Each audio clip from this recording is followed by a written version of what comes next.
Dans la capitale royale de Paluma, des demi-hommes sont en train de mettre des caisses dans la cargaison. Un homme leur dit de se dépêcher, sinon il les réduira en bouillie. Un marchand nommé Banaza arrive et les remercie d'avoir rempli toutes les caisses. Il leur donne de l'argent pour leur travail et leur demande d'attendre à l'intérieur de l'hôtel et de profiter de leur repas avant qu'un autre de ces chargements n'arrive. Les autres marchands pensent qu'il s'agit d'un type étrange qui donne de l'argent aux demi-humains, qui sont considérés comme des humains de bas niveau dans ce monde. L'un des demi-humains le remercie pour sa générosité, mais refuse de prendre l'argent. Banaza lui répond qu'il mérite cet argent parce qu'ils l'ont gagné par leur dur labeur. Il révèle qu'il ne croit pas aux différences stupides entre les humains et les demi-humains et donne l'argent. L'Orque-Vert le remercie et il décide d'aller manger à l'hôtel avant l'arrivée de l'autre cargaison. En partant, les autres marchands traitent Banaza d'hypocrite qui traite les humains et les demi-humains sur un pied d'égalité dans le royaume magique de Clyrode. Soudain, notre garçon au grand cœur disparaît. Il s'avère qu'un des saints du royaume l'a choisi et lui révèle qu'ils l'ont convoqué en tant que candidat héros. Le saint lui explique qu'une armée des ténèbres est sur le point d'envahir leur royaume et qu'ils ont convoqué des héros d'un autre monde pour les aider dans cette bataille féroce. Banaza répond qu'il n'est pas un héros, mais un simple marchand qui mène une vie paisible dans son monde. Ils ignorent ses paroles et lui demandent de placer sa main sur la boule de cristal magique pour mesurer ses pouvoirs magiques. Ils croient que les héros convoqués d'un autre monde reçoivent la bénédiction divine des dieux et que leurs pouvoirs sont si immenses qu'aucune personne ordinaire ne peut les acquérir simplement en s'entraînant. Banaza pose sa main sur la boule et ses statistiques magiques apparaissent. Mais tout le monde est choqué et se rend compte que le héros n'a pas été béni par un pouvoir divin, car ce sont les statistiques d'un être humain ordinaire. Banaza dit qu'il l'avait déjà imaginé, puisqu'il avait déjà dit qu'il était un simple marchand. Les autres saints n'arrivent pas à croire que le héros a été invoqué avec les compétences inférieures d'un niveau 1 et se demandent ce qui a bien pu se passer avec l'ancien sort d'invocation. Soudain, un autre héros invoqué reçoit une bénédiction divine et chacune de ses compétences de niveau 1 est portée à 999 points. Ils réalisent que cet homme est le héros qu'ils attendaient et lui demandent de sauver leur pays grâce à son immense magie. Banaza leur demande de le renvoyer dans son ancien monde, car il ne veut pas rester ici, mais les gens ne font pas attention à lui et le laissent errer seul dans le château. Au début, il ne croit pas qu'il se trouve dans un autre monde, mais il se rend compte qu'il doit rencontrer le roi pour dissiper ses doutes. Il interroge le roi et son serviteur lui révèle qu'il a été convoqué dans ce monde par une porte qui a déjà été fermée et qui ne peut être rouverte. Banaza se demande comment il peut retourner dans son monde, mais le serviteur lui révèle que son monde n'a pas assez d'énergie mana, qui est utilisée pour ouvrir une nouvelle porte. Il l'autorise à vivre dans leur monde et lui offre une place dans la forêt de Delaveza, mais à condition qu'il ne parle à personne de son erreur. Le roi le rejette en tant que héros, le jugeant pathétique, et l'envoie dans la forêt de Delaveza. En chemin, Banaza interroge l'homme lézard sur ce monde et celui-ci lui révèle qu'on lui a demandé de ne pas lui parler avant de l'avoir emmené dans la forêt. Banaza pense que l'homme lézard est un esclave comme les êtres de son monde, mais il s'en moque en révélant que cela n'existe pas dans ce monde. En fait, tous les humains et les demi-humains vivent ensemble dans ce monde. Ils arrivent dans la forêt de Delaveza et l'homme lézard leur donne un sac sans fond, que le roi leur a dit de donner à Banaza. Banaza est heureux de voir le sac sans fond également dans ce monde et l'homme lézard lui révèle qu'à l'intérieur se trouvent toutes les choses nécessaires, y compris de l'argent et de la nourriture, qui l'aideront à survivre dans ce monde. L'homme lézard décide de partir et conseille à Banaza de quitter cette forêt au plus vite s'il veut vivre longtemps. Banaza est choqué, mais décide de l'ignorer, car il pense qu'il ne sait pas où aller dans ce royaume. Il ouvre le sac et se réjouit qu'il fonctionne, comme dans son monde. Il regarde les statistiques et les objets qu'il a reçus en cadeau du roi. Il décide de sortir une épée en cas d'urgence, mais il est surpris de voir apparaître des limaces. Il pense que les slims sont des créatures faibles et qu'ils ne l'attaqueront pas, mais il se défend avec son épée après qu'ils aient essayé de fusionner avec son corps. Soudain, des statistiques apparaissent et révèlent qu'il est passé du niveau 1 au niveau 2. Banaza n'en croit pas ses yeux, car on lui a dit que le niveau le plus élevé dans ce monde était le niveau 1. Les statistiques lui montrent son niveau 2. Elles lui montrent des pouvoirs et des capacités de niveau 2 avec des points, mais il est surpris par le signe infini et se demande ce qu'il peut bien signifier. Soudain, il se rend compte qu'il a acquis une nouvelle compétence qu'il peut utiliser pour parler au système. Il l'active immédiatement et le système commence à lui parler des sorts qu'il a acquis en montant de niveau. Banaza n'arrive pas à croire qu'il a acquis autant de sorts juste en tuant ses hommes slim, mais il décide de se rendre dans la forêt pour trouver un endroit sûr où camper. Le système l'avertit de ne pas s'y rendre, car la forêt de Delaveza est contaminée par une forte concentration de malicium. Banasa demande une explication et le système révèle que le malicium est un terme générique pour les substances liquides ou gazeuses émises par les démons qui causent des dommages aux races humanoïdes. Cependant, le système indique que s'il veut nettoyer la zone de la magie maléfique, le sort consommera un tiers de sa magie. Banasa ne se soucie pas de sa magie et demande au système de le faire. Le système s'exécute et purifie la forêt avec un immense cercle magique. Banasa n'en revient pas de la puissance de sa magie, mais il est surpris lorsque le système lui annonce qu'il a encore gagné un niveau. Pendant ce temps, au palais royal, la princesse est en colère contre le roi qui n'a pas traité correctement le candidat héros invoqué et elle pense que si l'on ne s'occupe pas de lui, le garçon sera tué par l'armée des ténèbres. Le roi ne se soucie pas du faible marchand et dit qu'il est une ordure humaine qui ne pourra jamais devenir un héros. Soudain, l'un des saints arrive et révèle qu'il a trouvé la preuve que la magie sacrée la plus puissante, la purification, a récemment été utilisée dans le royaume. Le roi croit que le héros aux cheveux d'or a utilisé le sort de purification, mais il est choqué lorsque le saint lui révèle qu'il l'a utilisé dans la forêt maudite. Pendant ce temps, dans la forêt, Banasa regarde les statistiques et n'arrive pas à croire qu'il est monté en niveau sans avoir tué de monstres. Il pense qu'il peut monter en niveau en utilisant la magie dans ce monde et demande au système de lui montrer la magie restante. Le système le fait et il n'arrive pas à croire que toute sa magie a été restaurée. Le système lui conseille alors de changer de magie, pensant que cela pourrait lui faire du bien.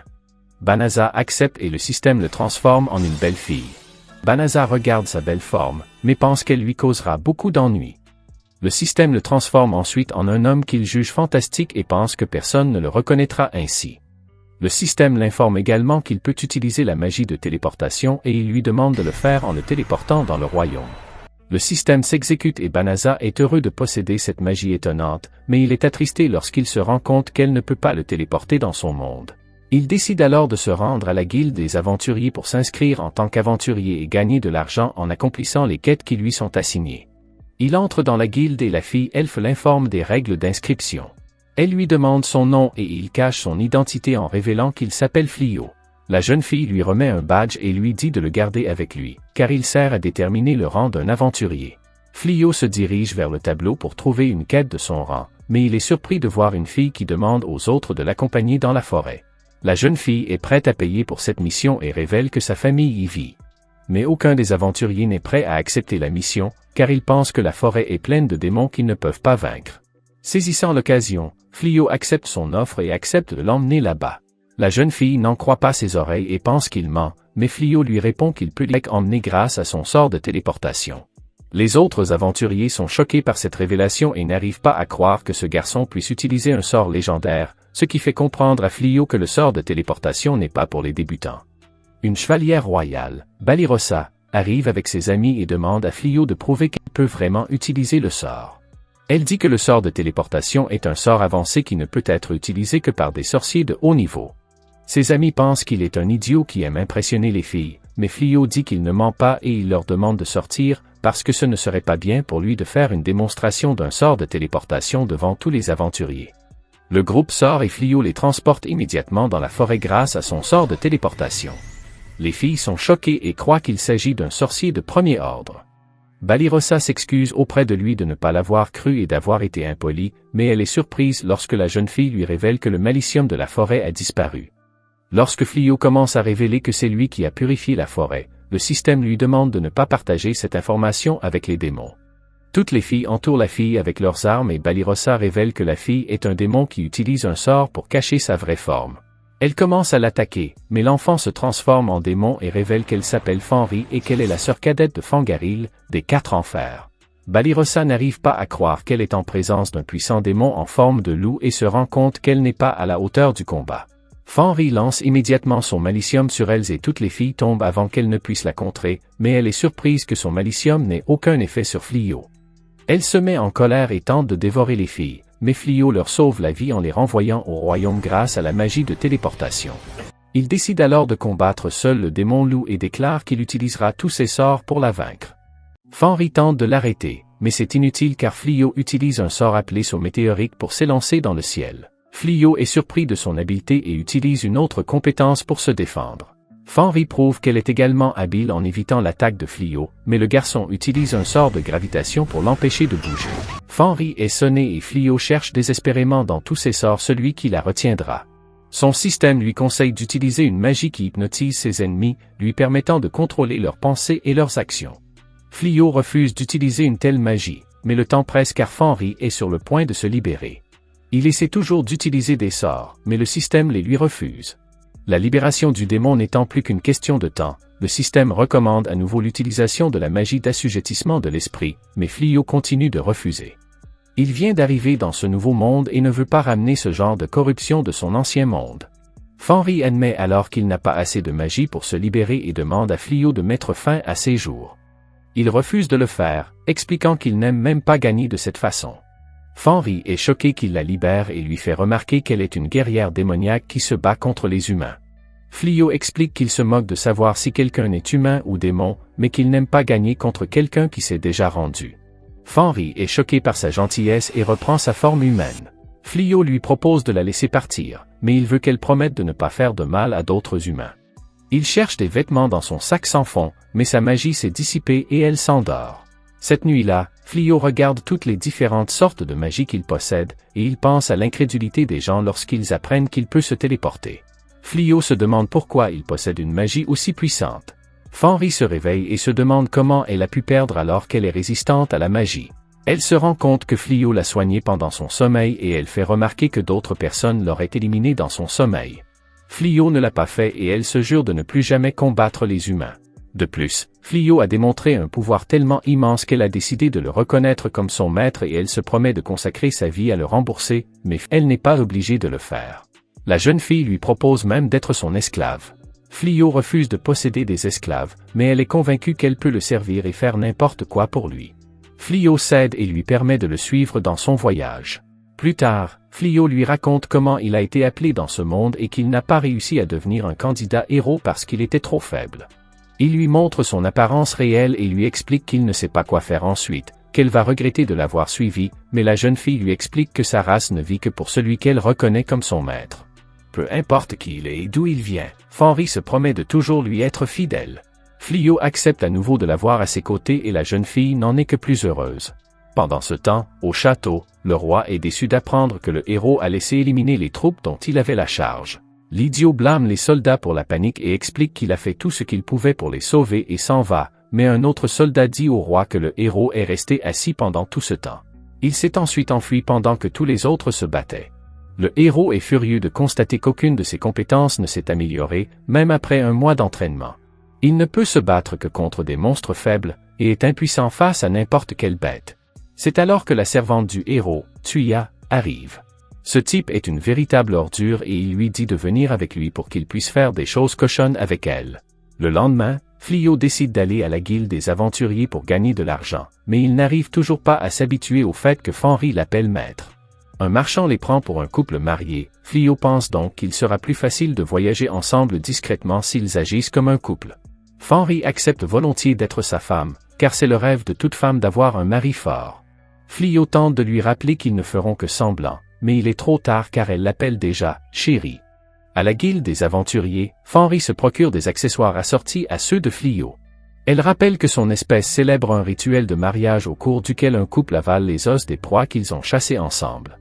Heureusement pour notre garçon, la réceptionniste de la guilde lui annonce une nouvelle mission pour empêcher des ours psychopathes d'entrer dans la ville. Tous les aventuriers sont terrifiés car ce sont les ours qui ont détruit l'armée des héros. Comme il s'agit d'une urgence, les aventuriers de n'importe quel rang peuvent accepter la mission. Pour encourager les aventuriers à accepter la mission, la guilde les paie 10 fois plus que la somme normale. Le travail est manifestement très lucratif, mais Flio doute qu'il soit capable de le mener à bien. Flio fait remarquer que le vrai héros n'a pas réussi à les vaincre, alors Fenris dit qu'elle va les vaincre elle-même pour prouver la force du garçon, puisque Flio l'a vaincu. Flio les téléporte dans la forêt où il trouve les ours fous et où il y a une maison abandonnée que la guilde a dit qu'il pourrait utiliser comme base. Fenris est sûr de pouvoir affronter la bataille seul, mais Flio refuse de la laisser faire. Il aimerait ester quelques sorts et la jeune fille est heureuse de participer à cette mission avec lui. Ils entendent des cris et découvrent le groupe de filles de tout à leur entouré d'ours. Flio zappe les ours avec sa magie, mais une bête survit et Fenris l'élimine d'un coup de pied. Les filles sont reconnaissantes de leur aide et expliquent qu'elles s'inquiétaient de voir Flio partir combattre le démon. Le garçon craint qu'elle ne découvre la véritable identité de Fenris, aussi la présente-t-il comme sa compagne de voyage. Elle aimerait qu'il la présente comme sa femme, mais ils sont interrompus par un autre ours psychopathe. L'ours se dirige vers Fenris, mais elle l'arrête d'un regard terrifiant. Fenris fait comme si elle ne savait pas ce qui s'est passé, l'ours hoche la tête et les autres pensent qu'il a simplement abandonné. Ils décident de le prendre comme animal de compagnie, mais cela contrarie les filles, car ces ours étaient assez féroces pour vaincre l'armée des héros. Fenris dit que c'est une raison de plus pour le prendre comme animal de compagnie, mais Fléau voudrait l'empêcher de faire du mal aux autres. Fléau lui met un collier qui l'empêchera de devenir sauvage et utilise la magie de la mutation pour le transformer en quelque chose de plus gentil. Les filles n'en reviennent pas. Les filles remercient Fléau de les avoir sauvées une fois de plus et se présentent. Outre Balirosa, il y a Blossom, la combattante, Bellano, la sorcière, et une ancienne éleveuse de chevaux nommée Billiri. Les filles veulent que Fléau leur apprenne à se battre. Balirosa révèle que le héros était furieux lorsque son armée a été vaincue par des ours, et qu'il a déclaré qu'il ne dirigerait plus jamais d'armée. Il ne reviendrait sur sa décision que s'il trouvait des gens en qui il pouvait avoir confiance pour le servir. Le héros s'enferma dans sa chambre jusqu'à ce que ce moment arrive, et le roi ordonna à tous les chevaliers de se consacrer au combat jusqu'à ce qu'ils puissent éliminer les bêtes au niveau des ours fous. Les filles ne peuvent pas vaincre un seul ours ensemble, elles ont donc besoin de l'aide de Fléau. Notre garçon ne sait pas du tout comment fonctionne la magie, il n'est donc pas en mesure d'enseigner à qui que ce soit. Fenris a autre chose en tête, mais elle est super jalouse des filles qui tentent d'approcher son supposé mari.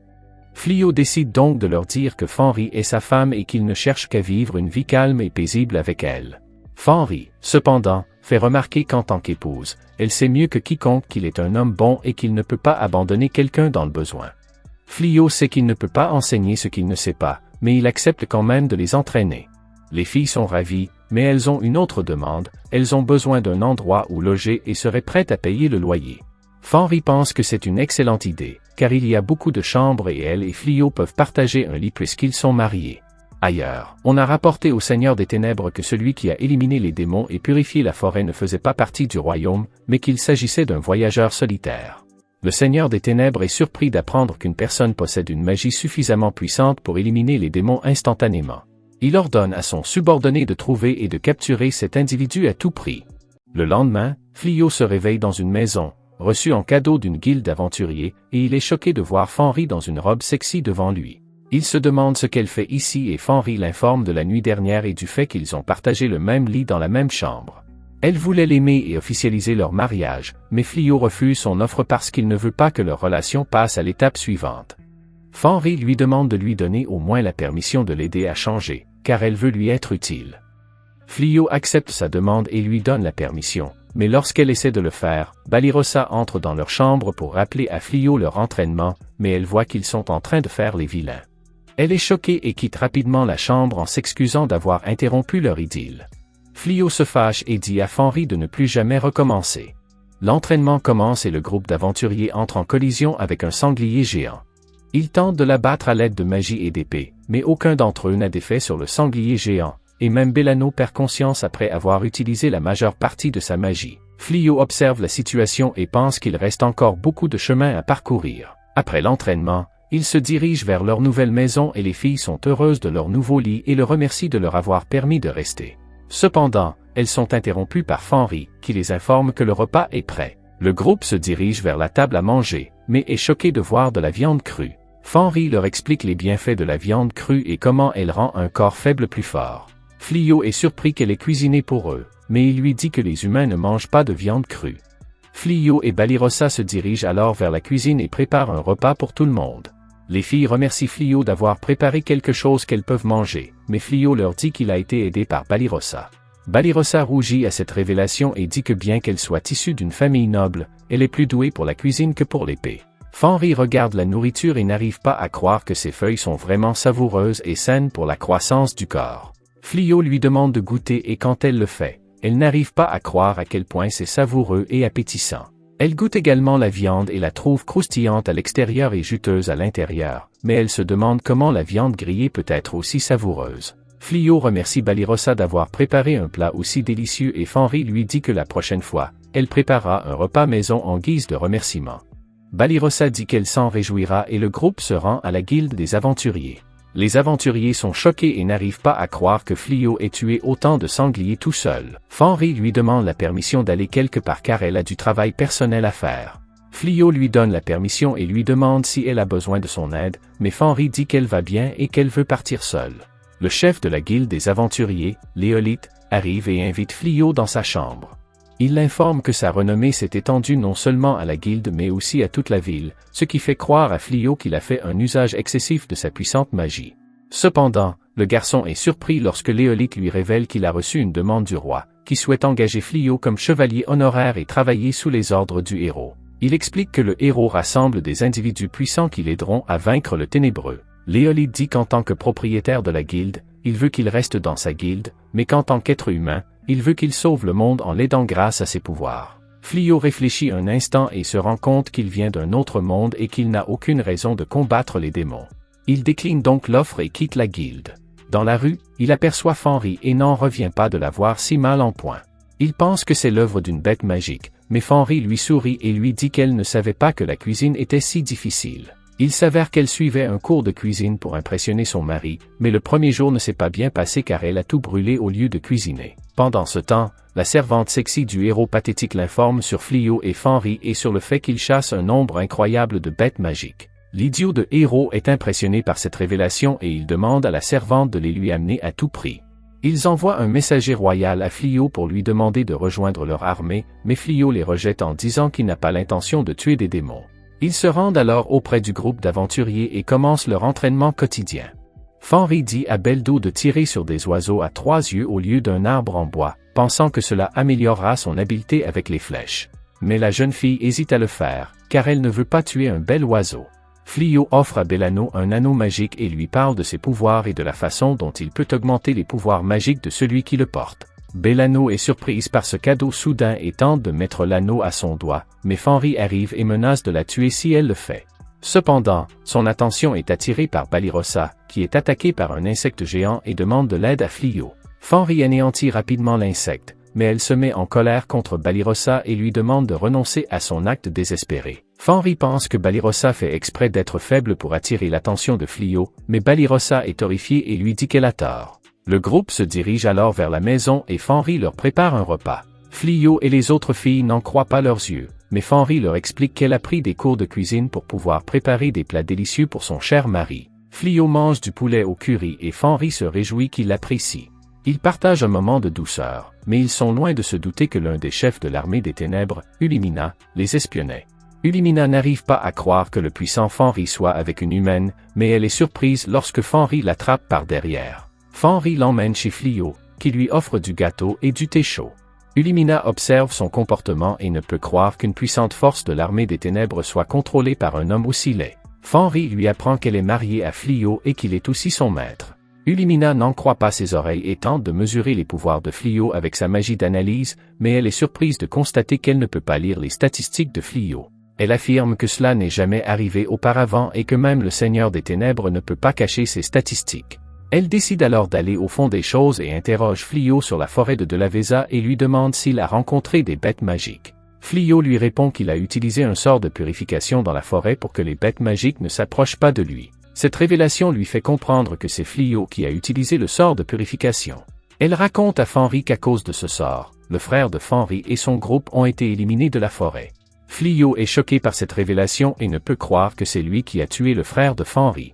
Il s'en veut, mais Fenris lui dit de ne pas le faire, car ce n'est pas lui qui a tué son frère. C'est simplement que son frère n'était pas assez fort. Fenris dit que, malgré cela, elle le suivra et lui consacrera sa vie, mais avant que Flio ne puisse dire quoi que ce soit, leur attention est attirée par les autres filles qui écoutaient leur conversation. Les filles sont choquées de voir que Fenris est le même que celui qui a essayé de les tuer, mais Ulimina défie immédiatement Flio de se battre. Elle pense que Flio est une menace pour l'armée des ténèbres et elle veut rassembler toutes les informations sur ses pouvoirs. Flio hésite d'abord à le faire, mais elle insiste et il accepte de se battre. Ils se rendent à l'extérieur et Ulimina lance rapidement son sort de poison sur lui, mais Flio le repousse en un clin d'œil. Il l'emprisonne alors dans son sort de crucifixion, ce qui l'a fait s'abandonner à son immense pouvoir. Par la suite, Ulimina se rend au château des ténèbres et Flio révèle aux filles la vérité sur Fenris. Il leur dit que Fenris a changé et qu'elle n'attaquera plus aucun humain. Cela leur fait comprendre que Fenris n'est plus une menace pour elles et les filles jurent de ne parler de Fenris à personne. Soudain, Ulimina arrive à nouveau, mais cette fois avec l'armée des dragons, qui a détruit de nombreuses armées du royaume. Ulimina le défie au combat, mais Flio est surpris de voir des dragons. Il révèle qu'il n'a jamais vu de dragon de sa vie et que c'est la première fois qu'il en voit un. Ulimina est en colère parce qu'elle se sent ridiculisée et elle ordonne à tous les dragons de le tuer, mais Flio lance un sort et fait disparaître les dragons instantanément. Ulimina est choquée et s'enfuit avec les dragons restants. Blossom ne peut pas croire au pouvoir de Flio et dit qu'elle veut le titre de tueuse de dragons. Flio lui dit de lancer son arme sur eux et, lorsqu'elle le fait, il utilise sa magie d'amélioration et le dragon est éliminé. Cela augmente le niveau de Blossom et lui donne le titre de tueuse de dragons. Les filles sont étonnées et veulent obtenir le même titre, mais Flio les rejette en disant que les dragons restants se sont envolés. Pendant ce temps, Lorgol se lève de son trône et se prépare à affronter Flio. Au nord, l'armée des ténèbres affronte les soldats du royaume de Clyrode. Ils ont tenté de l'empêcher d'entrer dans le royaume, mais n'ont pas fait le poids face à l'armée des ténèbres. L'un des soldats du royaume informe le roi de l'incident et lui révèle que leur barrière magique s'affaiblit et ne les retiendra plus. Le roi s'enquiert du héros et de ce qu'il fait. Le soldat répond qu'il s'est caché dans sa chambre et qu'il ne veut pas sortir pour combattre l'armée des ténèbres. Les saints du royaume entendent cela et demandent au roi de convoquer tous les sorciers du royaume, car ils n'ont pas d'autre choix que de lancer un sort de purification. Ils disent qu'ils ne peuvent pas compter sur le héros et que s'ils ne font rien maintenant, ils n'auront aucune chance si l'armée des ténèbres franchit la forteresse du nord. Le roi accepte leur plan et se dirige vers le sommet du château. Pendant ce temps, le ténébreux convoque ses compagnons, leur ordonne d'arrêter l'attaque et retourne immédiatement au château. Il pense que les sorciers du royaume vont lancer un sort de purification et que s'ils restent ici, ils mourront tous à ce moment-là. Les sorciers du royaume s'exécutent et jettent un sort de purification. Le sort est si puissant qu'il couvre tout le royaume et élimine immédiatement tous les démons et les monstres qui tentaient de détruire le royaume. Cependant, l'armée des ténèbres a déjà quitté le royaume avant que le sort ne soit lancé. De l'autre côté, Flio arrive chez lui et est immédiatement accueilli par Fenris, qui l'embrasse chaleureusement. Elle lui dit qu'elle l'attendait et Flio l'en remercie. Il s'assoit à table et les filles lui demandent s'il a déjà trouvé un partenaire commercial. Flio répond qu'il y avait plusieurs boutiques dans le royaume et qu'il cherchait une boutique qui paierait beaucoup pour des armures. Malheureusement, il n'a pas eu de chance. Les filles disent qu'elles pensaient vendre les légumes de leur champ dans la ville, pensant que cela leur rapporterait un bon revenu. Fenris n'est pas d'accord avec elle et dit que s'occuper d'elle n'est pas une grosse affaire. Fenris estime qu'en tant qu'épouse du chef, il est de son devoir de s'occuper de son troupeau. Les filles, horrifiées, se demandent de quoi il parle, mais Flio leur dit de se concentrer sur l'entraînement et les sorts, tandis qu'il s'occupera du reste.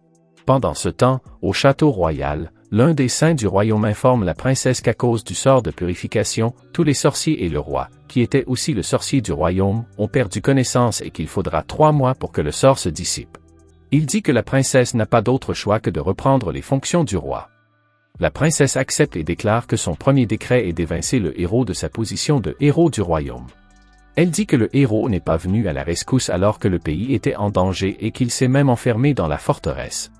C'est donc la meilleure punition pour un lâche comme lui. Les saints acceptent son décret, mais révèlent qu'ils n'ont pas assez de sorciers pour les aider à arrêter l'armée des ténèbres. La princesse dit qu'elle a une idée et demande aux saints de convoquer l'oracle. Une fois le décret approuvé, l'un des chevaliers jette le héros et sa servante hors du château.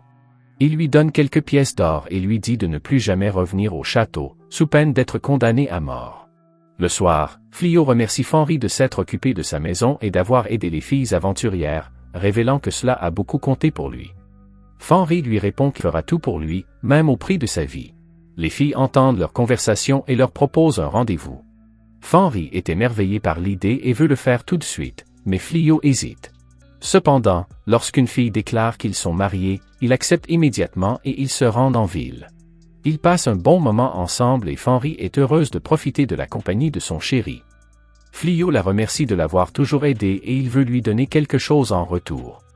Il l'emmène au magasin de pierres précieuses et lui achète une broche assortie à la couleur de ses cheveux. Elle l'essaie et Flio trouve qu'elle lui va très bien. À la maison, les filles sont choquées de voir que Flio a donné une broche à Fenris. Les filles pensaient que Flio et Fenris n'étaient pas mariés et faisaient semblant de l'être, mais le cadeau leur a fait comprendre qu'elles se trompaient. Pendant ce temps, le héros pénètre dans une chambre interdite du château pour y trouver quelque chose ou un objet magique qui l'aidera à vaincre le ténébreux. Il ouvre un coffre et essaie de trouver quelque chose, mais une voix lui demande s'il veut plus de pouvoir, car elle peut exaucer ses souhaits. Le héros pense qu'il s'agit d'une blague, mais la voix l'interrompt à nouveau et le conduit cette fois dans une pièce cachée. Il y voit une épée et la voix lui dit de la dégainer. La voix lui dit que s'il le fait, l'épée lui donnera d'énormes pouvoirs. Le héros, qui était jaloux de Fléau et de ses pouvoirs, tire l'épée. Soudain, de l'épée sort une belle djinn qui lui révèle qu'elle s'appelle Iya et qu'elle a le pouvoir de manipuler la lumière et les ténèbres primordiales. Elle lui dit qu'elle exaucera ses 3 vœux, tout ce que l'homme désire. Le héros se lève et, avec un sourire dégoûté, il fait son premier vœu. Pendant ce temps, la princesse accueille l'oracle et la remercie d'être venue au château royal. Elle lui parle de l'armée des ténèbres et lui demande ce qu'elle peut faire pour sauver son royaume de l'anéantissement. Avant que la femme ne puisse dire quoi que ce soit, un collier noir apparaît autour du cou de toutes les personnes présentes. La princesse, choquée par cet événement soudain, ordonne à ses gardes de fermer la chambre interdite et de trouver les coupables qui l'ont ouverte.